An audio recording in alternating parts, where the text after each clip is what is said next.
Most people have been taught to think in terms of objectives. How many people in this room, as part of your training, was taught to think about objectives? Yeah, good. All right. Most people were taught to think in terms of beats. So what you were taught to do was this. You were taught to first, before you do anything else, work out what your objective is. Then you divided the scenes into beats. Okay? And then you would change your objective based on whether you succeeded or failed. You would change your tactic, change your strategy. It's always fascinated me, by the way, why acting, which is the most subjective of all art forms, uses militaristic terminology in order to describe its own practice. Isn't it interesting? What's my objective? What's my strategy? What are my tactics? What do I do when I fail to reach my objective? I change my objective, I change my strategy, and I change my tactics. I regroup and I come at the other actor again. So it's a fascinating, it's always been a fascinating thing for me. So when you're in that situation where you're doing that, what's the next thing you do? Most of you then drill your lines until you have this experience of the scene. Let's just take it on the basis of a scene for now. You have the experience of this scene inside your body so that no matter what happens,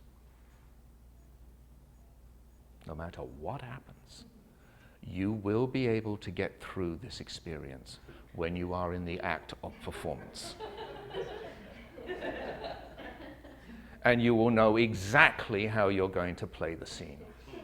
And you will not make any mistakes.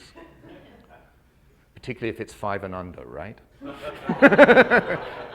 Because then they throw you off the set because you're wasting their time. So, this process of drilling, how many of you mostly learn your lines by rote? Raise your hands. Right. And those of you who don't, to some extent, you're probably, if you have a rehearsal period, if you're doing a play, you relax a little bit more around it, depending on how many weeks you have for rehearsal. And if you're going to do a guest star or a co-star, you probably make absolutely sure you've got the lines down. So you're probably more likely to drill in that context and less likely to really drill inside the theater. But interestingly enough, inside the theater, you end up feeling you need to know your lines more fiercely because you're live. At least you know on set you can do it again if absolutely necessary, right? But this is what I want you to realize. What I want you to realize is that whatever mix of processes you use here, it's essentially based on the idea of fear, isn't it? It's not based on the idea of creativity. It's based on the idea of not doing it wrong, not making a mistake. And if you think about it, A, it's no fun to experience it that way, and B, it's not very creative. And it certainly doesn't lend towards spontaneity. So why on earth wouldn't you only be in the moment 30 to 40% of the time if your work essentially is based at some fundamental level on the idea of not doing it wrong? You've all had the experience in the theater of being in the 4th or 5th week of a run and going, oh, this is how it's supposed to feel, because you actually finally start relaxing, right? If you've done a movie and you've been on set for 3 months, often the same thing happens on set towards the end, towards the middle of the process on set. There's just a level in which familiarity comes in, comfort comes in, and you just settle in a different way.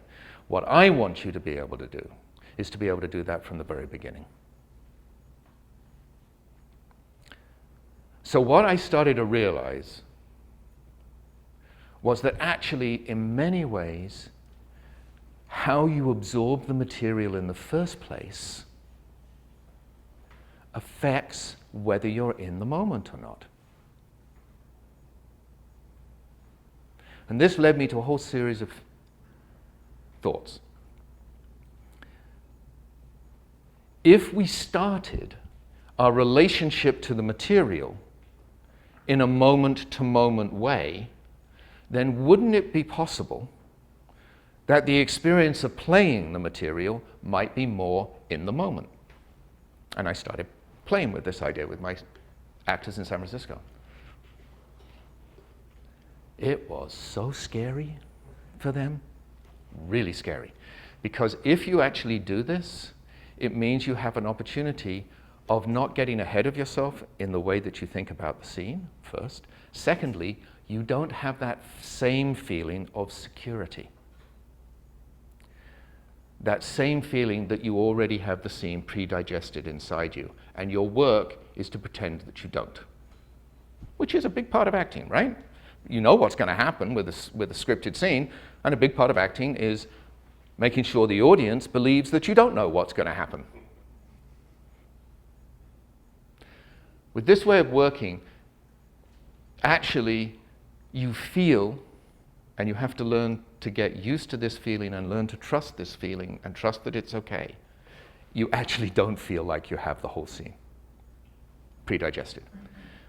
With this way of working, interestingly enough, you won't be able to sit in your, nor will you want to, you won't be able to sit in your dressing room or in your trailer and run your lines by yourself. Sounds a little scary, right? Maybe, maybe not, Adam. No, good, glad to hear it. So the first thing that I did was I said, let's forget about objectives for now, and let's forget about beats. And I'm going to say why in a second. Let's start with the idea of what is happening moment to moment in the movement through the scene. Let's start there. I want it to be the first thing you do. You can read the whole script a couple of times just to get yourself familiar with the story, but when you're working on your material, the very first thing that I want you to do is I want you to break it down into moments. What is the visual articulation of a moment? The visual articulation of a moment on a page is punctuation, right? That's what punctuation is. Punctuation shapes a moment and gives you a visual interpretation of where one thought either shifts its focus or ends and a new thought begins. That's what punctuation is. So basically, I said, let's follow the punctuation, unless you find out that the writer can't punctuate. Then you have to sort of invent your own. But assuming that it's well punctuated, basically follow the idea of the punctuation and see what happens if you begin to break it. And what I actually said to people is I said, take a pencil or a pen and actually just break it down, mark it into moments, and do a slash mark on the page so that the very first thing you're doing is looking at a moment. Then they all wanted to do that and then go to objectives. They went, okay, fine. And then they wanted to work out what their objective is.